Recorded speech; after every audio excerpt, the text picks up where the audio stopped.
Hey guys and gals, Jim back here with another video on my K'tinga.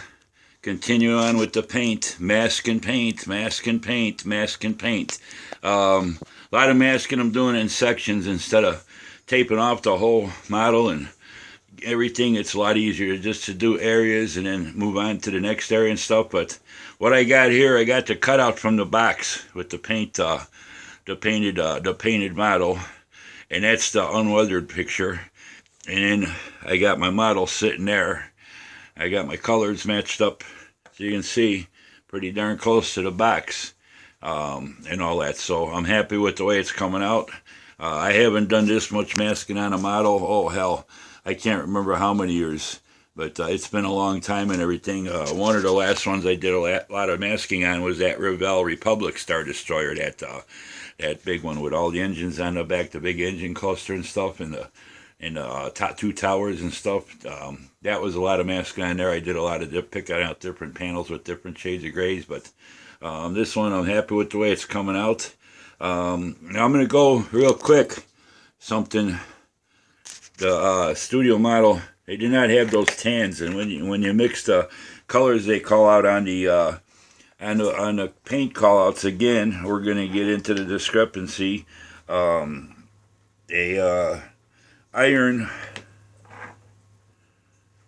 dark iron and a buff color is not going to give you that brown. It's going to be more like a blackish brown.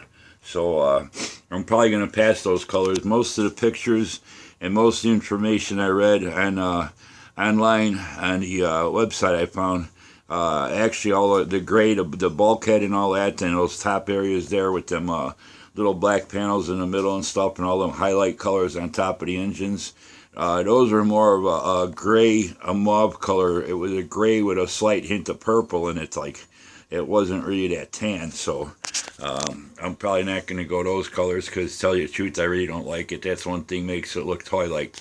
Another thing I did find, a lot of the pictures they got on that website that I mentioned a few videos back, talking about the paints and stuff. It's not really the K'tinga that you see in the motion picture. It didn't have the detailed bridge dome. It was a completely different model, and it did have a similar but quite a bit different paint scheme.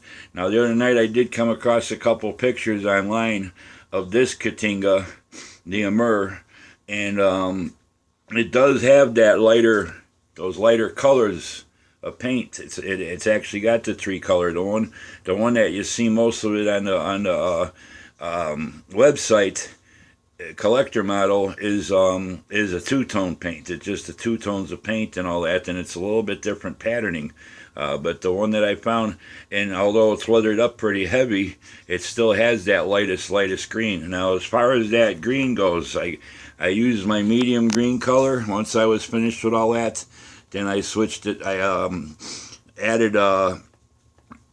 added that green plus white to come up with my light green. Now on the camera, it's flooding. It's washing out quite a bit, but it's a real light minty green, which my paint chip matches the box art perfectly.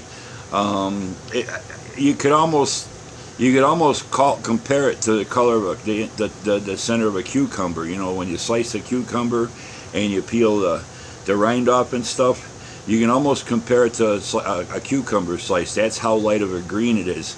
To the naked eye, as I'm looking at it, it looks like a real cool green, something that you think about in the summer that'd be really refreshing on one of those 95-degree days with the 105 heat index here in the Midwest and stuff. But I'm happy with the way that color came out. And now once I weather it, once I'm done painting everything, and I go and weather it, I'll be going over it with the weathering, and all those colors are going to get less, less distinct. They're going to become a lot more toned down, and they're going to blend in together, kind of tie into one another. They're not going to stand out like as if you just got done putting together a jigsaw puzzle or a mosaic or something. So it's going to be a lot more blended. It'll probably look more similar to that everything will be toned down, because I'll do the same weathering over the whole hull, the whole model, and that way everything will be tied in, you know, not just the top and the bottom of the hull, and the rest of it will still be the bare paint and stuff with a flat coat on it. But it'll probably look closer to that. Now this is a weathered picture of the model. Once, you know, on one side they got the top of the ship they're showing without weathering, and on this side they're showing the ship with weathering. So and mine will probably be a little bit more toned down than that with those lighter colors and stuff, but I just thought I'd do this quick video and show you how far I am. I still got the bottom half of the hull to do my third color, and then you can kind of pick up the green sometimes certain ways. I might turn the camera, but it's kind of washing things out, making things look a lot brighter and stuff. But overall, I'm real happy with the way it came out and everything. Like I said, I'm going to flip her over and do the bottom side now with my third color. Once I get that, then it's going to be all the little accent colors, you know, on the top of the engines, the head, the bridge, all that kind of stuff down the neck, all that. So I just thought I'd share this with you. I probably might not do another video till she's all finished up, so because all that little stuff is just going to keep on rolling and stuff. This has been the most time consuming part, is masking off that with for the two different greens, and then I got the medium green on the bottom. I got to do the lighter color yet on the bottom of the hull, and then we'll call her done and stuff. And I got the sides of the pylon, I guess you can call them pylons, or nacelle supports, pylons, whatever. They're probably part of the wing and stuff, but that's all done.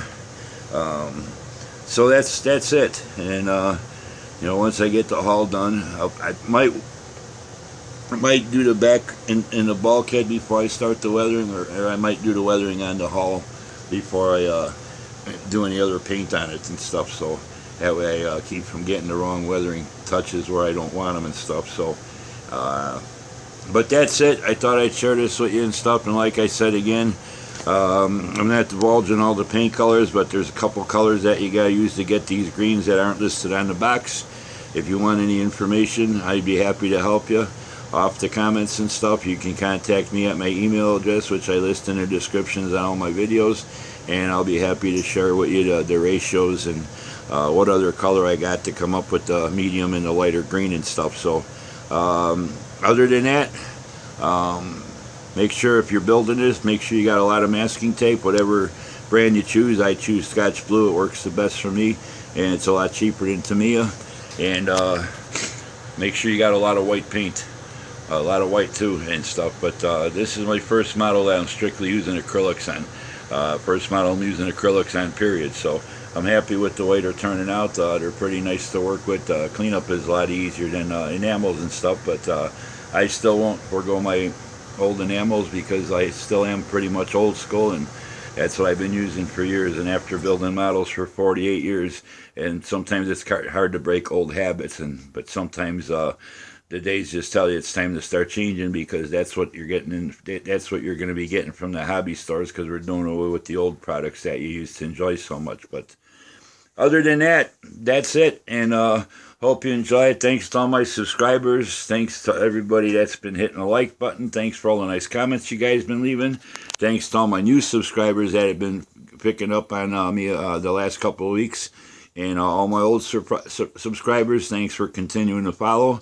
Hope you enjoyed this video. Hope it's helping you out some. And like I said, I'm not trying to be you know, stingy or not share stuff like we do a lot of other times, but there are certain things I've been called out on being wrong about, a lot of things on the paint colors on this kit, and it's you know, by actually showing the model with the paint colors, the way you got to mix them and stuff. It's like you want information, I'll share it off of the YouTube comments and stuff personally by email or something, but I'm not going to keep on putting out because I've been cut down too many times, and I know what I'm talking about. I've been doing this too long. So other than that, we'll see you. Everybody have a good one. Happy modeling, and we'll talk to you soon. Bye.